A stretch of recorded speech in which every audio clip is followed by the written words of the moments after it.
extract. As long as you kept your head down, you were comparatively safe. So, as it went on, this was where I had my first escape. I was on sentry duty for a couple of hours, from 1 a.m. to 3 a.m., and was instructed to keep the sharp lookout. I did not care for the idea of keeping my head above the trench and looking for the beastly Germans. However, it had to be done. It was quite uncanny to watch the enemy trench, which appeared somewhat like a black wave and only 60 yards in front. Then, you would suddenly see the flash of their rifles and machine guns. Immediately after would come the report, a nasty thud of the sandbags, which you might be resting against. I fired about 5 shots at their flashes, the only target to aim at. Then, another 2 shells which lodged in the parapet either side of my head, leaving about 2 to 3 inches between me and certain death. I thought that near enough, but it turned out that it was to have something nearer than that. Our casualties have amounted on the average to about 2 per day killed. Of course, we thought it was terrible at the time. At least I did. Early April saw us relieved by another division, and we were sent a few miles back for a well-earned rest, which consisted of physical drills and a run before breakfast.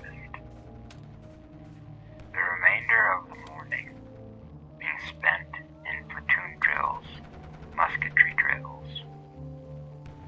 After dinner, we put the cap on. Our rest, why so called, I do not know, by having a route marched for 2 days. We spent a few days like this, and were dispatched all possible speed to Europe, where we went in to support the Canadians, and spent most unpleasant 8 days, during which time we lost several hundred men, nearly all my friends, who come out in the same draft, and we were killed or wounded. We had to retire. The best part being that the Germans did not find this out until 2 days after, when we were most or less safely relocating in the very pretty woods.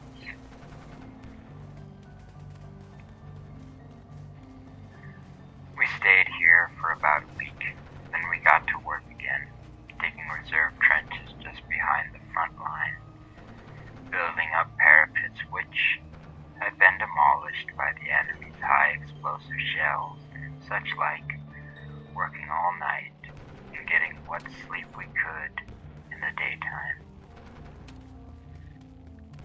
One morning we were awakened by the most awful din. It seemed as though hell had broken loose. Shells were falling like summer rain. And people have often told me, in the course of conversations, it was raining shells, and I admit I took it with a grain of salt. Could not be possible, I thought, but such I was surprised to find was possible and actually taking place there about 3:30 a.m. This bombardment started in about half an hour later. I, with 3 others, were ordered to start reinforcing.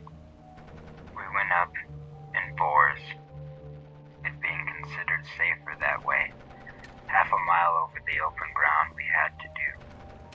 This being swept constantly with shells. To give you a slight idea, I can say that the previous night, just in front of our reserve trenches, was a beautiful green field, and the next morning it was as much as one could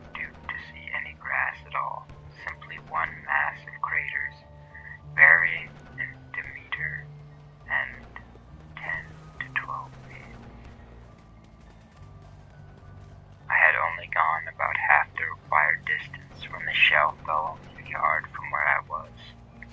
The force of the concussion, the explosion, pitched me several yards to my left, and I came down rather heavily. However, I reached the first line without any further mishap, where we had to stay until midnight, when we had to be relieved again owing to not having enough meat to hold the trench. Our honors were 1 BC Victoria Cross, 2 DSOs Distinguished Service Orders, 1 Military Cross, and 1 or 2 DCMs Distinguished Conduct Medals. The next day, I paraded sick